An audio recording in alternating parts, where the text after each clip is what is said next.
এই যে আমরা কুরবানি করব, কুরবানি করার সময় আমাদের নিয়তটাকে সাফ করতে হবে, আমাদের অর্থটাকে হালাল বানাইতে হবে। নিয়তটাকে সাফ করতে হবে কেন? আল্লাহ রাব্বুল আলামিন বলেন, লা ইয়ানালুল্লাহু লুহুমুহা ওয়ালা দিমাউহা ওয়ালাকিন ইয়ানালুত তাকওয়া মিনকুম। আল্লাহ রাব্বুল আলামিন বলেন, ও বান্দা শোনো, তোমরা যে কুরবানি দাও, এই কুরবানির রক্ত মাংস এগুলো আমার কাছে পৌঁছায় না, শুধুমাত্র আমার কাছে পৌঁছায় তোমাদের তাকওয়া, তোমাদের অন্তরে কি আছে, কার জন্য তুমি কুরবানি করতেছো, কাকে দেখানোর জন্য করতেছো, একমাত্র ওই জিনিসটাই পৌঁছায়, অন্য কিছু পৌঁছায় না।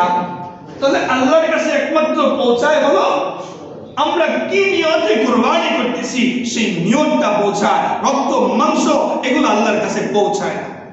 এজন্য ভাই কুরবানি যদি একেবারেই আমাদের সন্নিকটে, এখন থেকে আমরা নিয়ত করতেছি যে আমরা কুরবানি করব, তাহলে আমাদের নিয়তটাকে খারিজ করতে হবে। কার জন্য আমরা কুরবানি করতেছি, কাকে সন্তুষ্ট করার জন্য আমরা কুরবানি করতেছি, এই জিনিসটাকে আমাকে আগে সাফ করতে হবে।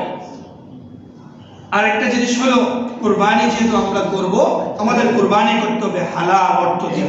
হারাম অর্থ দিয়ে কুরবানি করলে কুরবানি কবুল হবে না। হারাম অর্থ দিয়ে যদি আপনি 1 কোটি টাকা দামের পশু কুরবানি দেন, এটা 1 পয়সারও দাম হবে না, 1 পয়সারও দাম হবে না, বরঞ্চ আরো গুনাহ হবে। বরঞ্চ কি হবে? গুনাহ হবে। হারাম অর্থ দিয়ে কুরবানি করিয়েন না, হালাল অর্থ দিয়ে কুরবানি করেন।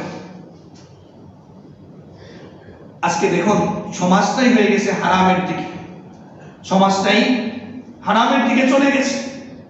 ছোট বড় সমস্ত অফিস আদালতগুলোতে শুধু ঘুষ দুর্নীতি এগুলোর দিকে দৌড়াইছে, হারাম অর্থের দিকে দৌড়াইছে। এই যে হারাম অর্থের দিকে দৌড়ে হারাম অর্থগুলো যে আমাদের শরীরে ঢুকাইতেছি, এই ঢুকানোর দ্বারা কি লাভ হইতেছে? আল জামিউস সগীর একটা হাদিসের কিতাব আছে, এই হাদিসের কিতাবে আল্লাহ রাসূল বলেন, লা ইয়াদখুলুল জান্নাতা জাসাদুন গুযিয়া বিল হারাম।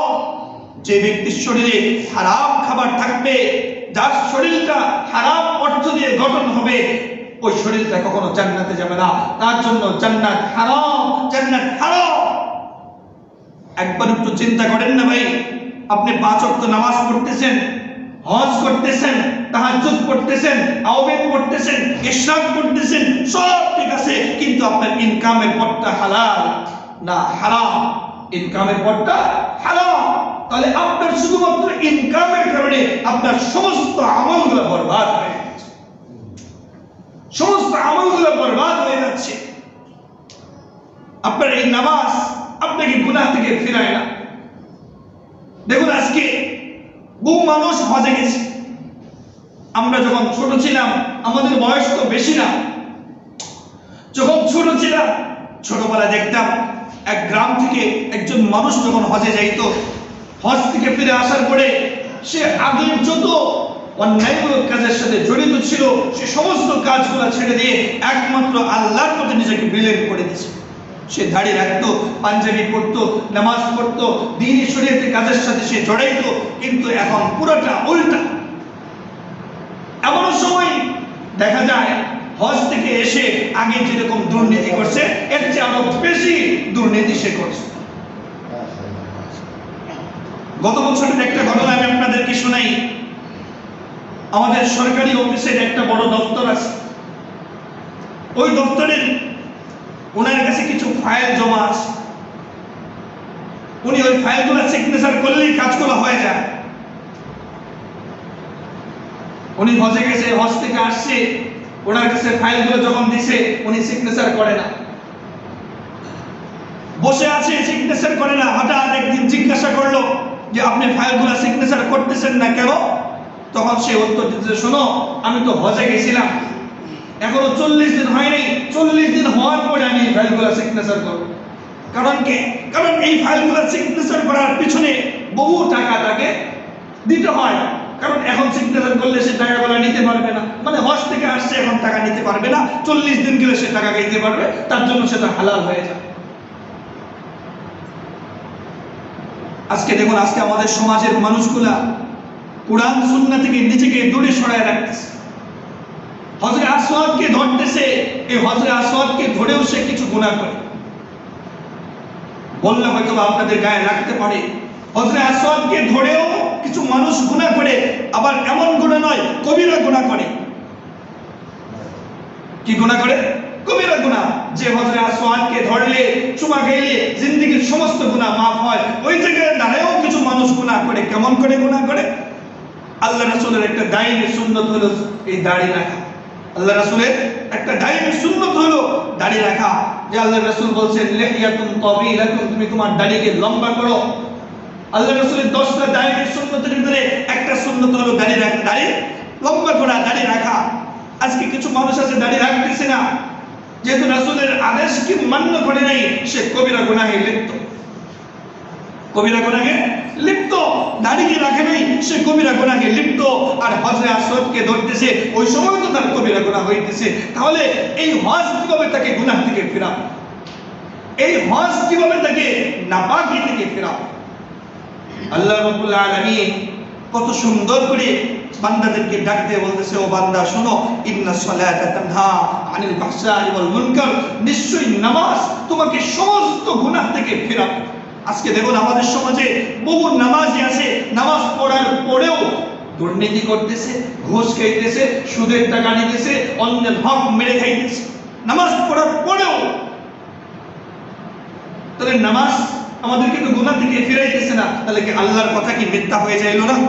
আল্লাহ তো বললো এই নামাজ তোমাকে গুনাহ থেকে ফেরাবে, তাহলে নামাজ পড়তেছি, গুনাহ থেকে তো আমাকে ফিরাইতেছে না। আল্লাহর কথা কখনো মিথ্যা হতে পারে না। আমাদেরকে খুঁজতে হবে নামাজ কেন ফিরাইতেছে না। অবশ্যই এমন কিছু কাজ আমি করেছি যার কারণে নামাজ হইতেছে না, আর নামাজ না হওয়ার কারণে এই নামাজ আমাকে আপনাকে গুনাহ থেকে ফিরাইতেছে। দেখুন, নামাজ কবুল হওয়ার জন্য, নামাজ সঠিক হওয়ার জন্য নামাজের পূর্বে কিছু শর্ত আছে। নামাজের পূর্বে কিছু শর্ত আছে। এই শর্তগুলোর ভিতরে একটা শর্ত হলো শরীরটা পাক হওয়া। শরীরটা কি হওয়া? পাক হওয়া। 2 নম্বর শর্ত হলো শরীরের যে পোশাক থাকে সেই পোশাকটা পাক হওয়া। 3 নম্বর শর্ত হলো সতর থাকা। এখন একবার একটু চিন্তা করেন না ভাই, একবার একটু চিন্তা করেন না, আমার নামাজ কেন আমাকে গুনাহ থেকে ফিরাইতেছে না? আমার হজ কেন আমাকে পরিবর্তন আনতেছে না? আমার যাকাত কেন আমার অর্থকে হালাল বানাইতেছে না? আমার রোজা কেন আমাকে আত্মশুদ্ধি করতেছে না? এই জিনিসগুলো একটু চিন্তা করেন না ভাই। আমাদের অর্থটা যখন হালাল হয় না, হারাম হয়, হারাম অর্থটা যখন আমার শরীরে ঢোকে, হারাম অর্থটা যখন আমার শরীরে ঢোকে, তখন হারাম জিনিসটা ঢোকে, আমার শরীরটাও কিন্তু হারাম হয়ে যায়। আর এই হারাম অর্থ দিয়ে যখন আমি পোশাক কিনি, তখন পোশাকটাও আমার হারাম হয়ে যায়। আর এই হারাম অর্থ দিয়ে পোশাক কেনার পরে আমি যখন এই পোশাকগুলো পরি, কেমন জানি পোশাক পরিনি, আমার সতরটা খোলা, তাহলে আমার শরীরটা নাপাক, পোশাকটা নাপাক, সতর খোলা। আমি যতই নামাজ পড়ি না কেন, যতই তাহাজ্জুদ পড়ি না কেন, যতই আওয়ামী ইশরাক পড়ি না কেন, হজ করি না কেন, এই নামাজ, এই ইবাদত আমাকে আপনাকে গুনাহ থেকে ফেরাবে না ভাই। এই নামাজ আমাকে আপনাকে গুনাহ থেকে ফিরাইবে না। এজন্য ভাই আপনাদের হাতে ধরে পায়ে ধরে আপনাদেরকে বারবার এই কথাগুলো বোঝানোর চেষ্টা করি। এখনো সময় আছে। মৃত্যুর ডাক কার কখন চলে আসে বলা যায় না। আজকে নামাজ পড়তে আসছি, আগামী জুমা নাও থাকতে পারি, এমনকি আসরের সময় নাও আসতে পারি। এখনো সময় আছে ভাই, পিছনে যা করছেন এগুলা থেকে ফিরে তওবা করে নিজেকে গুনাহ থেকে মুক্ত করার চেষ্টা করি। আর যত ধরনের অকারণে দুর্নীতি আমরা করেছি এগুলোর জন্য আল্লাহর কাছে তওবা চাই। আর আজকে থেকে এই নিয়ত করি, আল্লাহ আর কখনো অন্যায় করব না, আর কখনো সুদ খাইব না, আর কখনো ঘুষ খাইব না, কখনো খারাপ কাজের সাথে নিজেকে জড়াবো। পারবো তো ইনশাআল্লাহ? তাহলে আমাদের একটা শুভ